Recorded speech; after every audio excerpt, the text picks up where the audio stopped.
അപ്പോൾ ഇതാണ് നമ്മളെ അടുത്ത ക്വസ്റ്റ്യൻ. ഇവരെന്ത് തന്നിട്ടുണ്ട്?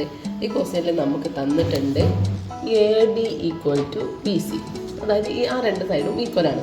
പിന്നെ എന്താണ്, ADയും BCയും പാരലലും ആണ്. അതേപോലെ തന്നെ AB എന്ന് പറയുന്ന ലൈനിന് പെർപെൻഡിക്കുലറാണ്. അത് അവിടെ എന്തിട്ടിട്ടുണ്ട്? റൈറ്റ് ആംഗിൾ ഇട്ടിട്ടുണ്ട്. അപ്പം നമുക്ക് മനസ്സിലാക്കാം എന്താണ് അവർ പെർപെൻഡിക്കുലറാണെന്ന് നമുക്ക് മനസ്സിലാക്കാം. ഓക്കെ, അതായത് ADയും BCയും BAക്ക് പെർപെൻഡിക്കുലറാണെന്ന് പറഞ്ഞിട്ടുണ്ട്. ഓക്കെ, ADയും BCയും എന്താണ്? പാരലൽ ലൈൻസുമാണ്. നമ്മളിവിടെ എന്താണ് പ്രൂവ് ചെയ്യാൻ പറഞ്ഞത്? CD എന്ന് പറയുന്ന ലൈന് ABനെ ബൈസെക്റ്റ് ചെയ്യുന്നുണ്ടെന്ന് പ്രൂവ് ചെയ്യണം. ഓക്കെ, അതായത് ഓലാണല്ലോ അവർ രണ്ടാളും മീറ്റ് ചെയ്യുന്നത്, അവർ രണ്ടാളും കട്ട് ചെയ്ത് പോകുന്നത്. അവിടെ എന്താണ്? AB ബൈസെക്റ്റ് ചെയ്തിട്ടുണ്ട്. അതായത് എന്ത് ചെയ്താൽ മതി? AO = BO എന്ന് നമ്മൾ പ്രൂവ് ചെയ്താൽ മതി. ഈ രണ്ട് സൈഡും ഈക്വൽ ആണെന്ന് നമ്മൾ പ്രൂവ് ചെയ്താൽ മതി. ഓക്കെ, അപ്പോൾ ആദ്യം നമുക്ക് എന്ത് ചെയ്യാം? നമുക്കറിയാം നമ്മൾ ട്രയാങ്കിൾ ചാപ്റ്റർ ആണല്ലേ. അപ്പോൾ ഇതിൽ എന്താക്കേണ്ടി വരും? രണ്ട് ട്രയാങ്കിൾസ് ഉണ്ടെങ്കിൽ അതിനെ കോൺഗ്രുവൻ്റ് ആക്കേണ്ടി വരും. കോൺഗ്രുവൻ്റ് ആക്കിയാൽ നമുക്ക് എന്ത് ചെയ്യാം? CP/CT അനുസരിച്ചിട്ട് ഈക്വൽ സൈഡും ഈക്വൽ ആംഗിൾസും ഒക്കെ നമുക്ക് കണ്ടെത്താൻ വേണ്ടി പറ്റും.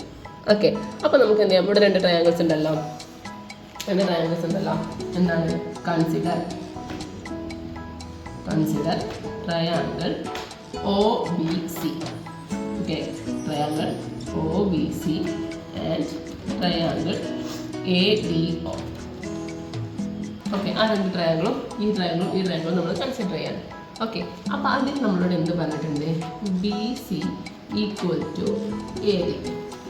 ഈ സൈഡും ഈക്വലാണ്. എന്താണത്? അത് ഗിവൻ ആണ്. ഓക്കെ, പിന്നെ എന്ത് പറഞ്ഞിട്ടുണ്ട്? ഇതാ പെർപെൻഡിക്കുലർ ആണെന്ന് പറഞ്ഞല്ലോ. BCക്കും ADക്കും എന്താണ്? AD പെർപെൻഡിക്കുലർ ആണ്. അപ്പോൾ എന്ത് പറയാം? Angle CBO, triangle CBO = angle DAO. എന്താണ്? അത് 90 ഡിഗ്രി ആണ്. അതെന്തുകൊണ്ടാണ് അങ്ങനെ ആവുന്നത്? BC and AD പെർപെൻഡിക്കുലർ അല്ലേ? പെർപെൻഡിക്കുലർ ടു ABക്ക് പെർപെൻഡിക്കുലർ ആണ്. അത് നമുക്ക് തന്നിട്ടുണ്ട്. ഓക്കെ, അപ്പോൾ നമുക്ക് എന്ത് ചെയ്താം? ഈ ആംഗിളും ഈക്വലാണ്. അപ്പോൾ നമുക്കിവിടെ എന്ത് കിട്ടി?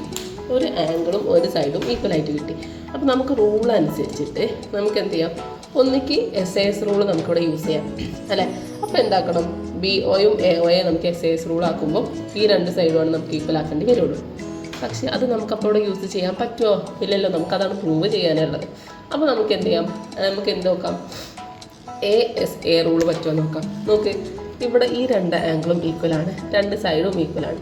അതേപോലെ തന്നെ ഈ ആംഗിളും എന്തെങ്കിലും പ്രത്യേകത ഉണ്ടോ? അവരെന്താണ്? ഓൾട്ടർനേറ്റീവ് ഇൻറ്റീരിയർ ആംഗിൾസ് അല്ലേ? നമ്മൾ ലൈൻസ് ആൻഡ് ആംഗിൾസിൽ പഠിച്ചിട്ടില്ലേ? എന്താണ് ആംഗിൾ? നമുക്കത് എഴുതാം. Angle BCO = angle ADO.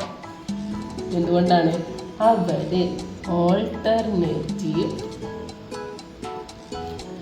Interior angles ആണ്. അങ്ങനെ എഴുതാം. ഓക്കെ, ഇങ്ങനെ ഒരു ക്വസ്റ്റ്യൻ കണ്ടാൽ, അതായത് ഈ ഷേപ്പിലുള്ളൊരു ക്വസ്റ്റ്യൻ കണ്ടാൽ അതിലെന്താവും? ഓൾട്ടർനേറ്റീവ് ഇൻറ്റീരിയർ ആംഗിൾസ് ചെയ്യാനുണ്ടാവും. ഓക്കെ, അത് മനസ്സിലാക്കി വെച്ചോളാം. ഈ ഷേപ്പിൽ ഇങ്ങനെ ഒരു രണ്ട് ട്രയാങ്കിൾസ് തന്നാൽ എന്താണ്? അതിൽ നമുക്ക് ഓൾട്ടർനേറ്റീവ് ഇൻറ്റീരിയർ ആംഗിൾസ് യൂസ് ചെയ്യാനുണ്ടാവും. ഓക്കെ, അത് മനസ്സിലാക്കി വെച്ചോളാം കേട്ടോ. അപ്പോൾ ഇപ്പം നമുക്ക് കിട്ടിയല്ലോ രണ്ട് ആംഗിളും അതിൻ്റെ ഇൻക്ലൂഡിങ് സൈഡും കിട്ടില്ലേ. അത് ഏത് റൂളാണ് വരിക? AAS അല്ല വരിക അല്ലേ? ASA ആണ് വരിക അല്ലേ? രണ്ട് ആംഗിൾസും അതിൻ്റെ ഇൻക്ലൂഡിങ് സൈഡും അല്ലേ? അപ്പോൾ നമുക്ക് എന്ത് ചെയ്യാം? According to ASA rule triangle ഏതാണ്? Triangle OBC and triangle ADO are congruent അല്ല. അവർ രണ്ടാളും എന്താണ്? കോൺഗ്രുവൻ്റ് ആണെന്ന് നമ്മൾ പ്രൂവ് ചെയ്തു. ഓക്കെ, ഇത്രയും നമ്മൾ പ്രൂവ് ചെയ്തു. ഇനി നമുക്ക് എന്ത് ചെയ്യാം? ഇവർ രണ്ടാളും കോൺഗ്രുവൻ്റ് ആയത് കൊണ്ട് തന്നെ നമുക്ക് CP/CT ഉപയോഗിച്ചേക്കാം. CP/CT നമുക്ക് യൂസ് ചെയ്യാം according to CP/CT. Okay, according to CP/CT. Okay, എന്താണ്? ഈക്വൽ സൈഡിൻ്റെ ഓപ്പോസിറ്റ് ആംഗിൾസ് ഈക്വൽ ആയിരിക്കും, ഈക്വൽ ആംഗിൾസിൻ്റെ ഓപ്പോസിറ്റ് സൈഡ്സ് ഈക്വൽ ആയിരിക്കും. ഓക്കെ, നമുക്ക് എന്താണ് പ്രൂവ് ചെയ്യേണ്ടത്? AO = BO ആണ് നമുക്ക് പ്രൂവ് ചെയ്യേണ്ടത്. ഓക്കെ, അപ്പോൾ നോക്ക്, നമ്മളിവിടെ എന്ത് കണ്ടെത്തി? Angle B C O equal to angle A D O കണ്ടെത്തി അല്ലേ? അതിൻ്റെ രണ്ടിനും ഓപ്പോസിറ്റ് സൈഡല്ലേ? ഈ ആംഗിളിൻ്റെ ഓപ്പോസിറ്റ് സൈഡ് ഇതാണ്, ഈ ആംഗിളിൻ്റെ ഓപ്പോസിറ്റ് സൈഡ് ഇതാണ് അല്ലേ? അപ്പോൾ അവർ രണ്ടും ഈക്വൽ ആയതുകൊണ്ട് angle B C O equal to A D O, hence A O equal to B O എന്ന് എഴുതാം. എന്താണ്? സി പി സി ടി കൊണ്ടാണ് അങ്ങനെ ആയത് അല്ലേ? ഇപ്പം നമ്മൾ എന്ത് ചെയ്തു? A O equal to B O ആണെങ്കിൽ എന്തായിരിക്കും? ഈ സി ഡി എന്ന് പറഞ്ഞ ലൈൻ എന്ത് ചെയ്തിട്ടുണ്ടാവും? അതിനെ ബൈസെക്ട് ചെയ്തിട്ടുണ്ടാവും അല്ലേ? അപ്പോൾ അതുകൊണ്ട് എന്ത് ചെയ്യാം? Therefore C D bisect A B അല്ലേ? നമ്മൾ എന്ത് ചെയ്തു? പ്രൂവ്